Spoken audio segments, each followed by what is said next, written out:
प्रिय भक्तों, बजरंगबली की कृपा से हर संकट दूर हो जाता है। जीवन में सफलता और धन की प्राप्ति होती है। जो भी व्यक्ति श्रद्धा और विश्वास के साथ हनुमान जी की आराधना करता है, उसे कभी भी किसी भी प्रकार का भय, बाधा या आर्थिक तंगी नहीं होती है।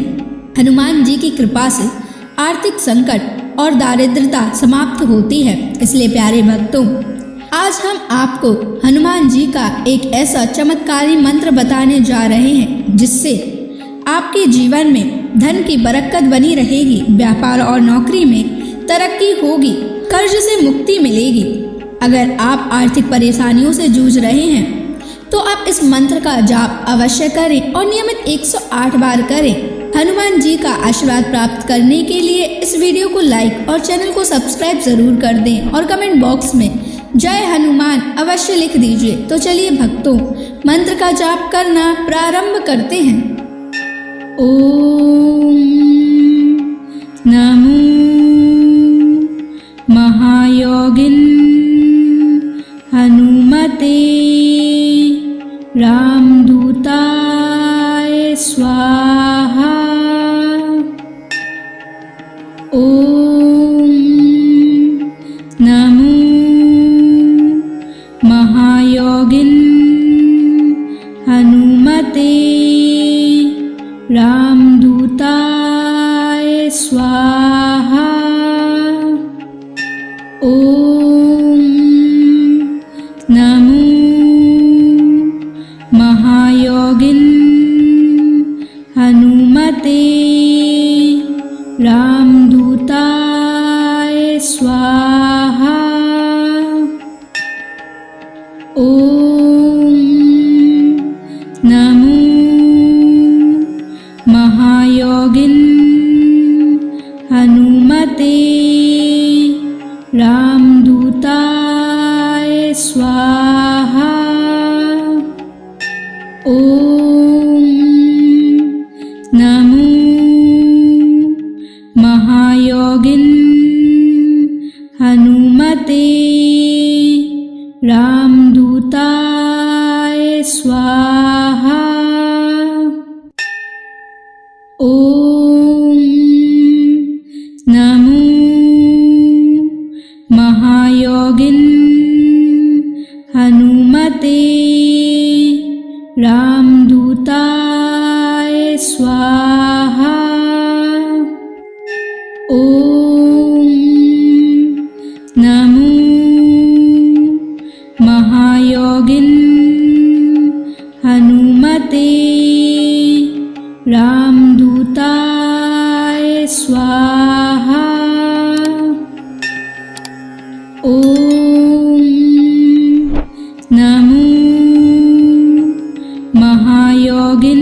महायोगिन हनुमते रामदूताय स्वाहा।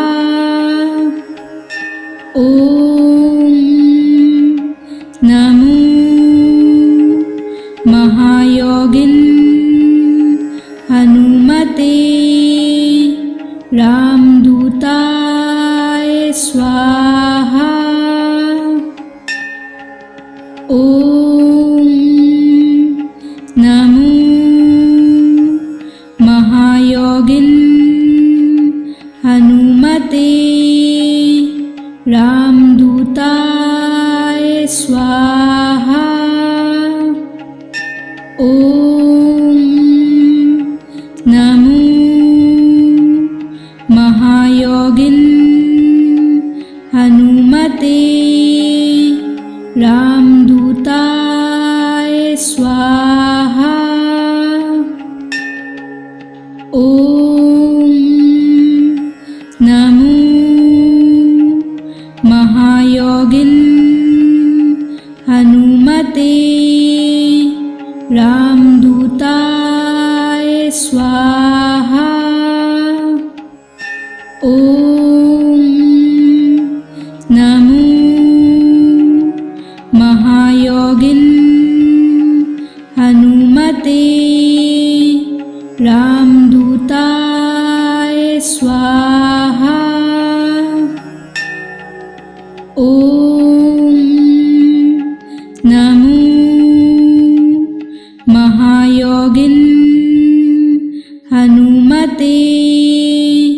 रामदूताय स्वाहा। ओम नमो महायोगिन हनुमते रामदूताय स्वाहा। ओम नमो महायोगिन हनुमते रामदूताय स्वाहा। ओम नमो महायोगिन हनुमते रामदूताय स्वाहा। ओम नमो महायोगिन हनुमते रामदूताय स्वाहा। ओम नमो महायोगिन हनुमते रामदूताय स्वाहा।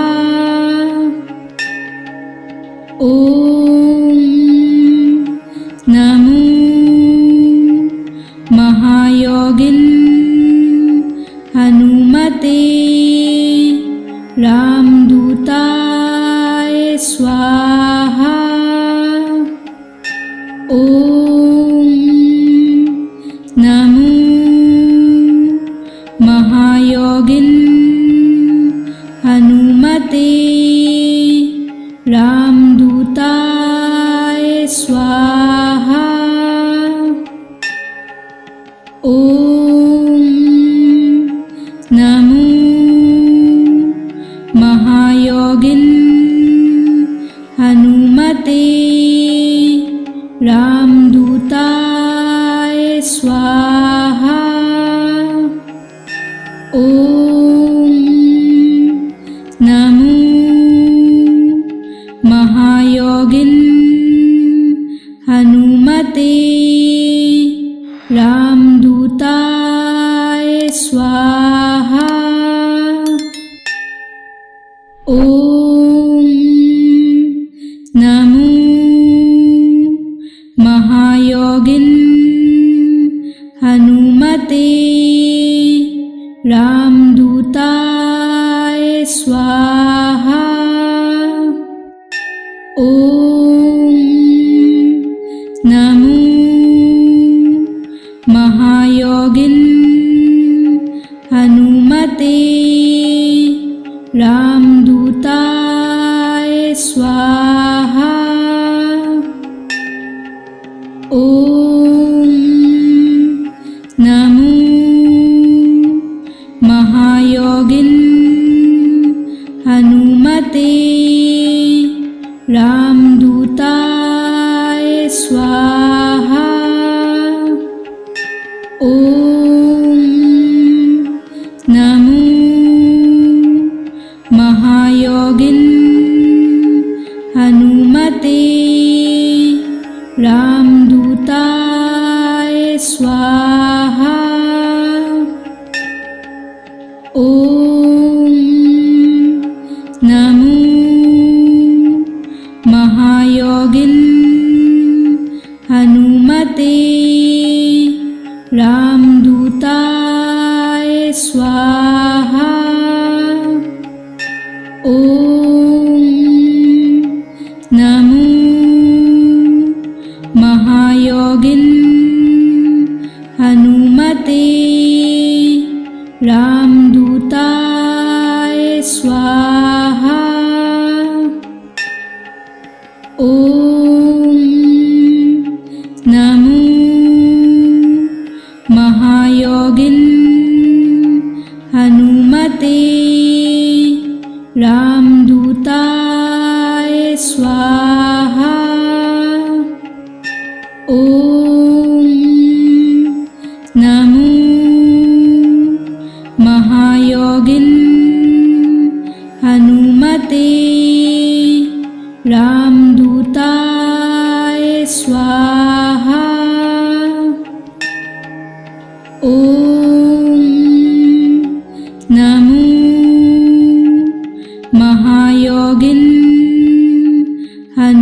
हनुमते रामदूताय स्वाहा। ओम नमो महायोगिन हनुमते रामदूताय स्वाहा। ओम नमो महायोगिन हनुमते रामदूताय स्वाहा। ओम नमो महायोगिन हनुमते रामदूताय स्वाहा। ओम नमो महायोगिन हनुमते रामदूताय स्वाहा। ओम नमो महायोगिन हनुमते रामदूताय स्वाहा। ओम नमो महायोगिन हनुमते रामदूताय स्वाहा। ओम नमो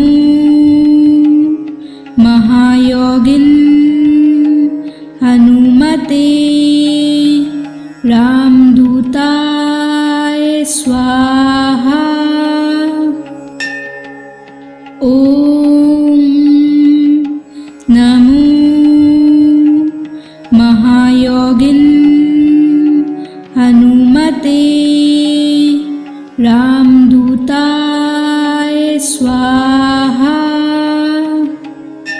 ओम नमो महायोगिन हनुमते रामदूताय स्वाहा। ओम नमो महायोगिन हनुमते रामदूताय स्वाहा। ओम नमो महायोगिन हनुमते रामदूताय स्वाहा। ओम नमो महायोगिन हनुमते रामदूताय स्वाहा। ओम नमो महायोगिन हनुमते रामदूताय स्वाहा। ओम नमो महायोगिन हनुमते रामदूताय स्वाहा। ओम नमो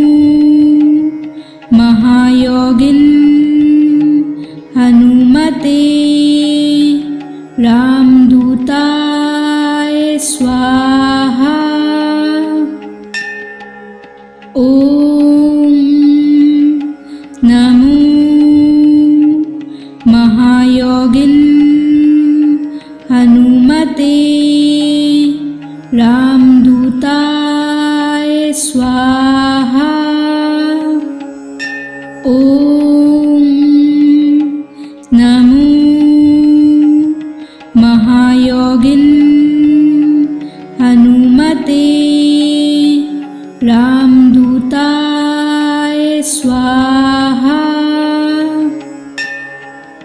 ओम नमो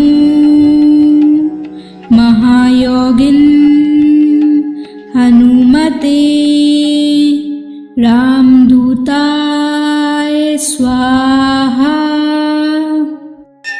ओम नमो महायोगिन हनुमते रामदूताय स्वाहा। ओम नमो महायोगिन हनुमते रामदूताय स्वाहा। ओम नमो महायोगिन हनुमते रामदूताय स्वाहा। ओम नमो महायोगिन हनुमते रामदूताय स्वाहा। ओम नमो महायोगिन हनुमते रामदूताय स्वाहा। ओम नमो महायोगिन हनुमते रामदूताय स्वाहा। ओम नमो महायोगिन हनुमते रामदूताय स्वाहा। ओम नमो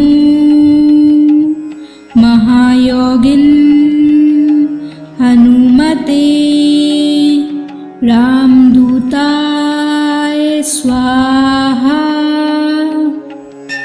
ओम नमो महायोगिन हनुमते रामदूताय स्वाहा। ओम नमो महायोगिन हनुमते रामदूताय स्वाहा। ओम नमो महायोगिन हनुमते रामदूताय स्वाहा। ओम नमो महायोगिन हनुमते रामदूताय स्वाहा। ओम नमो महायोगिन हनुमते रामदूताय स्वाहा। ओम नमो महायोगिन हनुमते रामदूताय स्वाहा। ओम नमो महायोगिन हनुमते रामदूताय स्वाहा। ओम नमो महायोगिन हनुमते रामदूताय स्वाहा। ओम नमो महायोगिन हनुमते रामदूताय स्वाहा। ओम नमो महायोगिन हनुमते रामदूताय स्वाहा। ओम नमो महायोगिन हनुमते रामदूताय स्वाहा। ओम नमो महायोगिन हनुमते रामदूताय स्वाहा। ओम नमो महायोगिन हनुमते रामदूताय स्वाहा। ओम नमो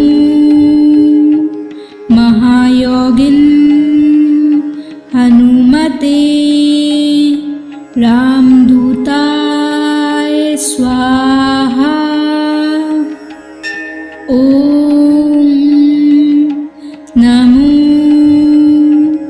महायोगिन हनुमते रामदूताय स्वाहा। ओम नमो महायोगिन हनुमते रामदूताय स्वाहा। ओम नमो महायोगिन हनुमते रामदूताय स्वाहा। ओम नमो महायोगिन हनुमते रामदूताय स्वाहा। ओम नमो महायोगिन हनुमते रामदूताय स्वाहा। ओम नमो महायोगिन हनुमते रामदूताय स्वाहा। ओम नमो महायोगिन हनुमते रामदूताय स्वाहा। ओम नमो महायोगिन हनुमते रामदूताय स्वाहा। ओम नमो महायोगिन हनुमते रामदूताय स्वाहा। ओम नमो महायोगिन हनुमते रामदूताय स्वाहा। ॐ नमो महायोगिन हनुमते रामदूताय स्वाहा। ॐ नमो महायोगिन हनुमते रामदूताय स्वाहा। ॐ नमो महायोगिन हनुमते रामदूताय स्वाहा। ॐ नमो महायोगिन हनुमते रामदूताय स्वाहा। ॐ नमो महायोगिन हनुमते रामदूताय स्वाहा। ॐ नमो महायोगिन हनुमते रामदूताय स्वाहा। ॐ नमो महायोगिन हनुमते रामदूताय स्वाहा। ॐ नमो महायोगिन हनुमते रामदूताय स्वाहा। ॐ नमो महायोगिन हनुमते रामदूताय स्वाहा। ॐ नमो महायोगिन हनुमते रामदूताय स्वाहा। ॐ नमो महायोगिन हनुमते रामदूताय स्वाहा। ॐ नमो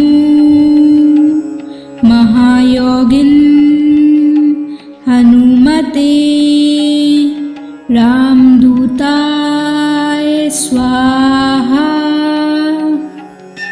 ॐ नमो महायोगिन हनुमते रामदूताय स्वाहा। ॐ नमो महायोगिन हनुमते रामदूताय स्वाहा। ॐ नमो महायोगिन हनुमते रामदूताय स्वाहा। ॐ नमो महायोगिन हनुमते रामदूताय स्वाहा। ॐ नमो महायोगिन हनुमते रामदूताय स्वाहा। ओम नमो महायोगिन हनुमते रामदूताय स्वाहा। ओम नमो महायोगिन हनुमते रामदूताय स्वाहा। ओम नमो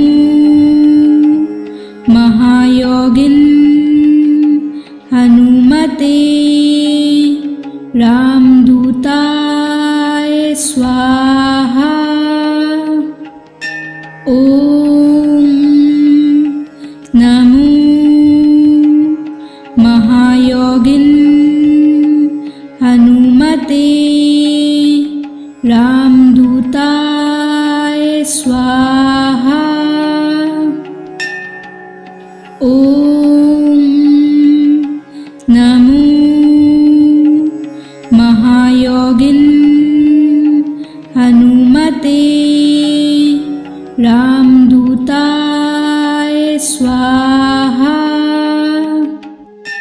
ओम नमो महायोगिन हनुमते रामदूताय स्वाहा। ओम नमो महायोगिन हनुमते रामदूताय स्वाहा। ओम नमो महायोगिन हनुमते रामदूताय स्वाहा। ओम नमो महायोगिन हनुमते रामदूताय स्वाहा। ओम नमो महायोगिन हनुमते रामदूताय स्वाहा। ओम नमो महायोगिन हनुमते रामदूताय स्वाहा। ओम नमो महायोगिन हनुमते रामदूताय स्वाहा। ओम नमो महायोगिन हनुमते रामदूताय स्वाहा। ओम नमो महायोगिन हनुमते रामदूताय स्वाहा। ओम नमो महायोगिन हनुमते रामदूताय स्वाहा। ओम नमो महायोगिन हनुमते रामदूताय स्वाहा। ओम नमो महायोगिन महायोगिन हनुमते रामदूताय स्वाहा। ओम नमो महायोगिन हनुमते रामदूताय स्वाहा। ओम नमो महायोगिन हनुमते रामदूताय स्वाहा। ओम नमो महायोगिन हनुमते रामदूताय स्वाहा। ओम नमो महायोगिन हनुमते रामदूताय स्वाहा। ओम नमो महायोगिन हनुमते रामदूताय स्वाहा। ओम नमो महायोगिन हनुमते रामदूताय स्वाहा। ओम नमो